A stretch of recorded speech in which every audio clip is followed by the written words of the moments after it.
দেখছেন এটি news happening পয়েন্টে আজকের আয়োজনে আপনাদের সবাইকে আমন্ত্রণ জানাচ্ছি। আমি জান্নাতুন নাহার জাকিয়া। দর্শক, আপনারা জানেন যে আজ বাংলা বছরের শেষ দিন, চৈত্র সংক্রান্তি। একসময় এই দিন মানেই ছিল হিসাব নিকাশের সমাপ্তি, পুরনো দেনা পাওনার নিষ্পত্তি আর মিষ্টিমুখের মধ্য দিয়ে নতুন বছরের শুরু। ব্যবসায়ীদের জন্য শুধু একটি দিন নয়, বরং একটি নতুন সূচনার দ্বার। কিন্তু সময় এখন অনেকটাই বদলে গেছে। ঐতিহ্যের সেই আমেজ এখনও আগের মতো আছে কি? বা মিষ্টির দোকানেও কি এখনও সে আগের মতো ভিড় দেখা যায়? নাকি আধুনিক জীবনযাত্রা নতুন প্রজন্মের পরিবর্তিত রুচি আমাদের শেকড় থেকে দূরে সরিয়ে দিচ্ছে? নববর্ষ এখনও কি শুধু ক্যালেন্ডারের একটি দিন, নাকি এখনও বাঙালির প্রাণের উৎসব আছে? এই সব প্রশ্নের উত্তরই আজকে খুঁজবো আমরা আমাদের আজকে হ্যাপেনিং পয়েন্টের আয়োজনে। আজকে এই নিয়ে কথা বলার জন্য আমাদের সঙ্গে স্টুডিওতে উপস্থিত আছেন বনলতা সুইটস অ্যান্ড বেকারের শতাধিকারী আলহাজ আব্দুল মালেক। আপনাকে স্বাগত জানাচ্ছি আমাদের আয়োজনে। আপনাকে ধন্যবাদ জানাচ্ছি আমাকে আমন্ত্রণ করার জন্য। আর বিশেষ করে এটিএন নিউজের যারা দর্শক শ্রোতা আছে তাদেরকে আমার পক্ষ থেকে, আমার প্রতিষ্ঠানের পক্ষ থেকে এবং মিষ্টি ব্যবসায়ী সমিতির পক্ষ থেকে আন্তরিক অভিনন্দন জানাচ্ছি। অসংখ্য ধন্যবাদ। আমরা আমাদের দর্শকদেরকে শুরুতেই বলছিলাম যে আজকে বাংলা বছরের শেষ দিন, চৈত্র সংক্রান্তি, এবং একদিন পরে আমরা নতুন বছর শুরু করতে যাচ্ছি, পহেলা বৈশাখ, যা আমাদের কাছে পরিচিত। একদম শুরুতেই আপনার কাছে জানতে চাই যে চৈত্র সংক্রান্তি ও নববর্ষকে ঘিরে যে আমাদের একটা ঐতিহ্য ছিল, সেটা কি আমরা ধীরে ধীরে হারিয়ে যেতে বসেছে কিনা? যেহেতু মিষ্টি নিয়ে আমরা কথা বলছি, আপনার কাছে কি মনে হয় যে মিষ্টির আগে যেরকম আগ্রহ ছিল সবার মিষ্টির প্রতি, এখন সে আগ্রহ একই রকম আছে? আমি প্রথমে যেটা বলবো যে এই চৈত্র সংক্রান্তি বা পহেলা বৈশাখ এটা আমাদের সংস্কৃতির একটা অংশ জি। এবং দীর্ঘদিন যাবত এটা আমাদের সমাজে চলে আসছে আর কি। কিন্তু কালের বিবর্তনে সময়ের সঙ্গে সঙ্গে অনেক কিছু সমাজেও পরিবর্তন আসছে আর কি। সেদিক থেকে হয়তো আমাদের গ্রামীণ যে সমাজ, সেখানে আগের মতো সেই মেলা, সেই উৎসব এটা অনেকটাই কমে গেছে। কিন্তু শহরের সংস্কৃতিতে এটা আবার একটা ইভেন্টের মতো করে বিশেষ জাঁকজমকভাবে একদিনের জন্য হলেও এটা আমরা উদযাপন করি আর কি। তো যে বিষয়টা হলো, এটা আসলে বাঙালি বা বাংলাদেশের সমাজের জন্য একটা প্রাণের একটা সম্পর্ক ছিল আর কি। আচ্ছা।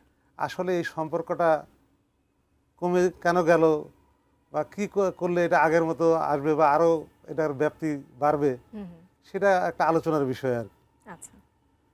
এখন যদি কমার যদি প্রশ্ন আসে, তাহলে আপনি নিজেকেই প্রশ্ন করেন, আপনার বাসায় বা আমার বাসায় এই বাংলা তারিখ বা বাংলার মাস, বাংলার যে উৎসব, এটা কতক্ষণ আমরা এটা নিয়ে আলোচনা করি, আমাদের বাচ্চাদের সঙ্গে এটা নিয়ে আমরা কতটুকু শেয়ার করি? একদমই তাই।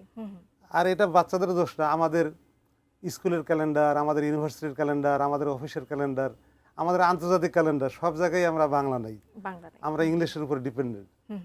এই কারণেই সারা বছর বাংলাটা আমাদের অগোচরেই থেকে যায়।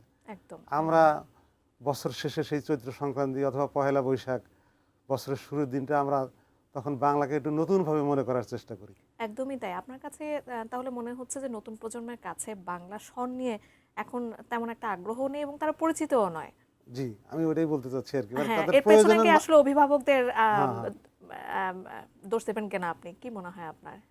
আমি এটা কাউকে আসলে এই যে দোষ দেওয়ার যে সংস্কৃতি, আমি আসলে এটা পছন্দ করি না আর কি। আচ্ছা। আমি মনে করি যে যেহেতু এটা আমাদের ঐতিহ্য, আমাদের প্রত্যেকে যার যার জায়গা থেকে উচিত, সেটা হোক ব্যবসায়ী, সেটা হোক আবার পরিবার বা আমাদের রাষ্ট্র, সবাই যদি আমরা মনে করি যে এটা আমাদের রক্তের একটা বিষয়, আচ্ছা, আমাদের সমাজের একটা বিষয়, তাহলে আমরা যার যার জায়গা থেকে আমাদের সন্তানদেরকে, আমাদের মানে যারা নতুন প্রজন্ম আর কি, তাদের কাছে এই বিষয়টা আমাদেরকে পজিটিভভাবে তুলে ধরতে হবে। অবশ্যই অবশ্যই। নতুন প্রজন্মের কাছে বাংলা নববর্ষের গুরুত্ব কমে যাওয়ার মূল কারণগুলো তাহলে এটা, আর কি কি কারণ আছে বলে আপনার মনে হয়? হ্যাঁ, আর কারণ হলো যেমন একটা সময় আমরা যারা গ্রামে বসবাস করেছি আর কি, বর্ষার সময় আমরা নৌকায় উঠতাম। বর্ষার সময় আমাদের কমিউনিকেশনটা, যোগাযোগটা অনেক সহজ ছিল। সেই কারণে এমন অনেক বিষয় ছিল যে বর্ষা কেন্দ্রিকই হতো আর কি। অনেক সময় বিয়ে শাদীর ব্যাপার, যে ওই সময় মাঠের কাজকর্ম কম ছিল, তখন মানুষ মনে করতো যে এটা আমাদের অবসর সময়, আমরা ওই সময় আমাদের বিয়ে বা বিভিন্ন পার্বণ, বিভিন্ন অনুষ্ঠান করতে আমরা স্বাচ্ছন্দ্য বোধ করতাম। তারপরে গ্রামের যে সংস্কৃতি ছিল, বিশেষ করে যারা কৃষক, তাদের সম্পূর্ণ কৃষিকাজটাই ছিল এই সৌর বৎসর বা এই বাংলা বৎসর কেন্দ্রিক। কারণ গ্রামের একটা ছেলেও জানতো যে কখন তার জমিতে পাট বুনতে হবে, কখন তার জমিতে ধান বুনতে হবে, কখন চৈতালির সিজন, কখন তার সবজির সিজন, এই বিষয়গুলা সে তার বাসা থেকেই, তার বাবা মার কাছ থেকেই চারপাশের পরিবেশ থেকে শিখতো। আচ্ছা। কিন্তু এখন যে শহরে পরিবেশে আমরা চলে আসছি, হুম হুম, সেখানে কিন্তু এই বিষয়গুলো পুরোপুরি অনুপস্থিত। একদম। আবার গ্রামের যে বিষয়টা, গ্রামে আগে যারা বসবাস করতো প্রায় শতভাগ মানুষই কৃষির সাথেই সম্পর্কিত ছিল, কিন্তু এখনও গ্রামের সেই কালের বিবর্তনের সঙ্গে সেখানে অনেক মানুষ এখন ব্যবসা করে, অনেকে এখন বিভিন্ন চাকরি বাকরির সঙ্গে জড়িত, অনেকে বিভিন্ন ইন্ডাস্ট্রির সাথে জড়িত। সেখানেও দেখা যাচ্ছে যে উল্লেখযোগ্য একটা অংশ কৃষির সাথে সম্পর্কিত নাই। হুম, আবার কৃষিটাতে অনেক পরিবর্তন আসছে, সেই আগের কৃষি আর এখন নাই। আচ্ছা। আগে আমরা মনে করতাম কি যে টমেটো সেটা মানে শুধুমাত্র শীতকালীন সবজি, হুম হুম, অথবা এই যে মূলা এটা শীতকালেই হয়। এখন আপনি দেখবেন যে সারা বছরই অনেক সবজি হচ্ছে পাওয়া যায়। সারা বছরই হচ্ছে। তো সব মিলিয়ে যে স্পেসিফিক যে এই মাসে এই সবজি প্রোডাকশন হবে, এই মাসে এই ফসল বুনতে হবে, এই বিষয়টা কিন্তু অনেক পরিবর্তন হয়েছে আর কি। পরিবর্তন হয়েছে। আমাদের পহেলা বৈশাখের অন্যতম একটা আকর্ষণ যেটা বলা হয় হালখাতাকে, বিশেষ করে জি। ব্যবসায়ীদের কাছে। আপনি গ্রামের কথা বলছিলেন। গ্রামে কিন্তু যারা আসলে দোকান নিয়ে বসেন বা বিভিন্ন মিষ্টির দোকানের কথাই বলি বা অন্য যে কোনো দোকানের কথা বলি, তারা নতুন বছর শুরু করেন হালখাতা দিয়ে। সেটা এখন পর্যন্ত কতটা ধরে রেখেছেন আপনারা? এখন পর্যন্ত সে আগের মতো ব্যাপকতা নাই। হুম হুম, এখন পহেলা বৈশাখও হালখাতা হয়। এটা একটু আজকের অনুষ্ঠানের সাথে বেমানান হবে কিনা তারপরে আমি বলি। জি অবশ্যই বলুন। এই পহেলা বৈশাখটার সৃষ্টি হয়েছিল হুম হুম, যে সেই মুঘল আমলে ওই সময়ের যারা রাজা ছিল বা সম্রাট ছিল, তারা প্রজাদের কাছ থেকে যে কর বা খাজনা আদায় করত, হুম হুম, এই বিষয়টাকে সামনে রেখে। আচ্ছা। ওই সময় যেহেতু মুসলিম শাসক ছিল, তারা হিজরি সন অনুসরণ করত। হুম হুম, হিজরি হলো চন্দ্রবর্ষের সাথে সম্পর্কিত, আর আমাদের যে বাংলা নববর্ষ এটা হলো সৌরবর্ষের সঙ্গে সম্পর্কিত। জি। আর হিজরিতে প্রতি বছর 10 দিন কমে যায় সৌরবর্ষ থেকে। হুম হুম, তো দেখা গেল যে কৃষকের ফসল ওঠার সময় হলো চৈত্র মাস, আচ্ছা। তখন তার কাছে টাকা থাকে, হুম হুম, তখন সে কর দিতে খাজনা দিতে স্বাচ্ছন্দ্য অনুভব করে। কিন্তু এটা যখন বছরের পরিবর্তন হয়ে যায়, তখন এই সময়টা যখন চেঞ্জ হয়, তখন আর ফসলের সাথে এটা সম্পর্ক থাকে না এবং কৃষক সেটা দিতে পারে না। হুম হুম, তখন সম্রাট আকবরের সময় একজন খুব জ্ঞানী ব্যক্তি ছিল কি সিরাজি সাহেব, আচ্ছা। উনি তখন এই এই হিজরি সনের সঙ্গে মিল রেখে এই এই সৌরবর্ষ বাংলা বর্ষ চালু করে আর কি। আচ্ছা। মানে কিভাবে কৃষক হ্যাঁ হ্যাঁ, তার খাজনা তার কর সহজে পরিশোধ করতে পারবে, সেটা সে চৈত্র মাসে পরিশোধ করবে, বৈশাখ থেকে তার নতুন করে আবার তার যাত্রা শুরু হবে আর হুম কি। হুম, এবং ব্যবসায়ীরাও ওই প্রথম দিন হালখাতা করতো, তাদের যারা ক্লায়েন্ট ছিল বা গ্রাহক ছিল তাদেরকে দাওয়াত দিত, সেখানে অনেক মিষ্টি খাওয়া হইতো। হুম হুম, এখন দেখা যায় যে অনেক সময় অনেক এলাকায় হুম হুম, তো বৈশাখ মাসে মোটামুটি অনেক জায়গায় হালখাতা হয়, কিন্তু দেখা গেলো যে ধান ওঠার সময় হলো জ্যৈষ্ঠ মাসে, হুম হুম। কোনো কোনো জায়গায় হালখাতা শিফট হয়ে এখন জ্যৈষ্ঠ তখন মাসেও হয়। থেকেই শুরু হয়। হ্যাঁ, আচ্ছা আচ্ছা। এখন এই এটা শিফট হয়ে বিভিন্ন সময় গেছে। তারপরও বিশেষ করে ঢাকাতে বা বড় বড় শহরগুলোতে এই কালচারটা এখনো আছে। যেমন জুয়েলারি ব্যবসার সঙ্গে যারা জড়িত, হুম হুম, তারা কেউ বাকি নেক বা না নেক, জি। তারা তাদের গ্রাহকদের সঙ্গে সম্পর্কটাকে বিল্ড আপ করার জন্য, সুন্দর করার জন্য, তারা পয়লা বৈশাখ উপলক্ষে অনেক গ্রাহকের বাসায় তারা মিষ্টি পাঠায়। জি। বা অনেক কর্পোরেট অফিস আছে হুম। যারা এই উপলক্ষে মিষ্টি বা অন্যান্য কিছু দিয়ে একটা গিফট বক্স পাঠায়। অবশ্যই বন্ধনটা আরো এখন দৃঢ় করার জন্য মিষ্টি হ্যাঁ, এখন পাঠানো হয়। আগের চেয়ে কমছে, বাট একটা নতুন রূপে এটা আমাদের কাছে আবার ফিরে আসছে আর একদম কি। ইতিহাসে আসলে আমরা যেটার কথা আপনি বলছিলেন তার অনেক কিছুই বিচ্যুতি ঘটেছে। আমরা আবারও দেখছি যে আধুনিকতার সাথে সাথে আরো নতুন নতুন বিষয় এখানে যোগ হচ্ছে প্রতিনিয়তই। আমরা এই নিয়ে আরো কথা বলবো আপনার সাথে, তবে তার আগে দর্শক আমাদের হ্যাপেনিং পয়েন্টের আয়োজনে একটা বিরতি নেবার সময় হয়ে গেছে। একটা বিরতির পর ফিরছি, আমাদের সাথেই থাকুন।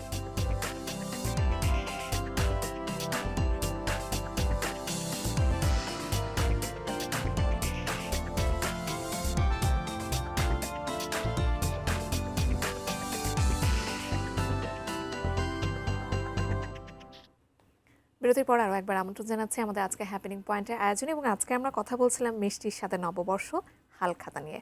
বিরতির আগ মুহূর্তে আমরা আমাদের অতিথির কাছে জানতে চাচ্ছিলাম আসলে আমাদের যে সংস্কৃতি সেটা হারিয়ে যাচ্ছে, আবার নতুন নতুন করে অনেক কিছুই আমাদের সংস্কৃতিতে এসে যোগ হচ্ছে। আধুনিক যে জীবনধারা এবং ডিজিটাল সংস্কৃতি এখন আমাদের জীবনে চলে এসছে, সেটা কি আমাদের ঐতিহ্যকে দুর্বল করে দিচ্ছে? আপনার কি মনে হয়?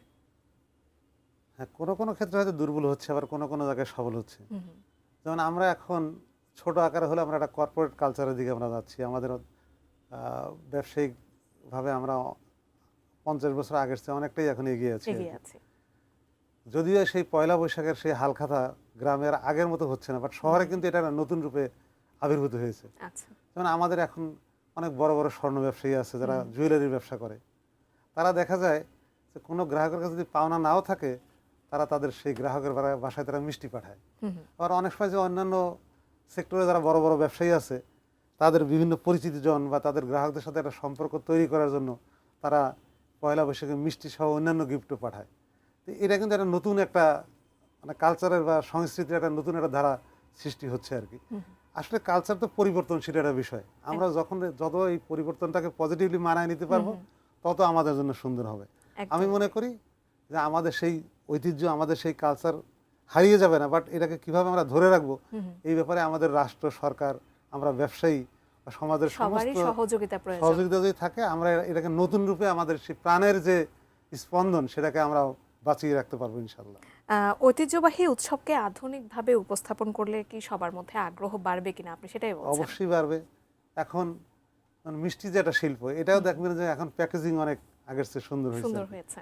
মানে মানুষ মানে কোনো একটা গিফট পেতে চাই এটা সুন্দরভাবে দেখতে চাই। আমরা যারা মিষ্টির ব্যবসায়ী আমরাও চেষ্টা করছি যে আমাদের পণ্যটাকে আমাদের গ্রাহকদের কাছে আরো আকর্ষণীয়ভাবে তাদের কাছে পৌঁছে দিতে চাচ্ছি আর কি। আপনার কাছে যদি জানতে চাই যে এর আগে আপনি যেহেতু বনলতা সুইটস অ্যান্ড বেকারির শতাধিকারী, আপনার কাছে যদি বলি যে আগে কেমন মিষ্টির প্রতি মানুষের আগ্রহ ছিল এবং এখন মিষ্টির প্রতি আগ্রহটা আসলে কেমন? দিন দিন মানুষ কি মিষ্টির প্রতি একটু মিষ্টি বিমুখ হয়ে যাচ্ছে? মিষ্টি বিমুখ বলতে সেটা হলে এখন মানুষ একটু স্বাস্থ্য সচেতন বেশি আর কি। এখন তো আমাদের পরিবর্তনের সাথে সাথে আমরা আগের চেয়ে শারীরিকভাবে একটু অলস হয়ে গেছে, এটা স্বীকার করতে হবে। আগে তো আমাদের পরিবহন সেক্টর বা এত সুযোগ সুবিধা ছিল না, মানুষ অনেক বেশি পরিশ্রম করতো, অনেক বেশি পায়ে হাঁটতো।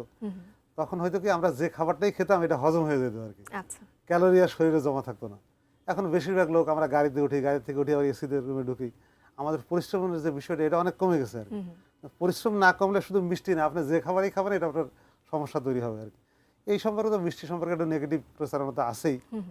তারপরে আমরাও চেষ্টা করি যেন মিষ্টিতে আমরা অনেক বহুমাত্রিকতা নিয়ে আসার চেষ্টা করতেছি। আচ্ছা, আমরা এর আগেও দেখতাম পরীক্ষার ফলাফলের প্রকাশ হবার পরেও মিষ্টি মুখ করাতে আশেপাশে সবাইকে, প্রতিবেশী থেকে শুরু করে আত্মীয় স্বজন সবাইকে, এবং বিভিন্ন উৎসব পার্বণে মিষ্টির অনেক দেখা পেতাম। কিন্তু এখন সেই জায়গাটা আসলে সরে যাচ্ছে কিনা মিষ্টির জায়গাটা থেকে? একটু তো শিফট হয়েছেই, তারপরেও আমি বলবো যে মিষ্টির যে চাহিদা, মিষ্টির প্রতি যে মানুষের আকর্ষণ সেটা এখনো কমে নেই। কারণ এটা তো আসলে প্রাণের বিষয়, তো মানুষের ধারণ করে যে এটা আমার সংস্কৃতি, এটার কারণেও মানুষ মিষ্টি এখনো আলহামদুলিল্লাহ অনেক পছন্দ করে। সরকার বা সাংস্কৃতিক যে সংগঠনগুলো আছে তাদের আসলে কি ভূমিকা থাকা উচিত এই যে উৎসব পার্বণে মিষ্টির প্রতি আগ্রহ বাড়াতে? সরকারের আমি বলবো যে ঠিক মিষ্টির স্পেসিফিক মিষ্টির কথা আমি বলবো না, আমাদের পহেলা বৈশাখের চেতনাটা, ঐতিহ্যগুলো আছে না, যদি পহেলা বৈশাখের চেতনাটাকে যদি আমরা ধারণ করতে পারি বা এটা যদি সমাজে বিস্তৃত হয় তাহলে এটার সাথে সাথে অন্য বিষয়গুলো চলে আসবে আর কি। এই জন্য আমি বলবো যে আমাদের সন্তানরা যে স্কুলে যায় সেখানকার শিক্ষকরা যেন তাদেরকে ইংরেজি মাসের সাথে সাথে বাংলার মাসের কথাও বলে। অফিসিয়াল যেন একটা চিঠি যখন লেখা হয় যেহেতু এটা আমার দেশীয় সংস্কৃতি, আমার নিজের বাংলা মাস গণনার একটা সংস্কৃতি, সেখানে চিঠির ইংরেজি তারিখের পাশাপাশি যেন বাংলা তারিখও লেখা হয়, বাংলা তারিখটা উল্লেখ থাকে।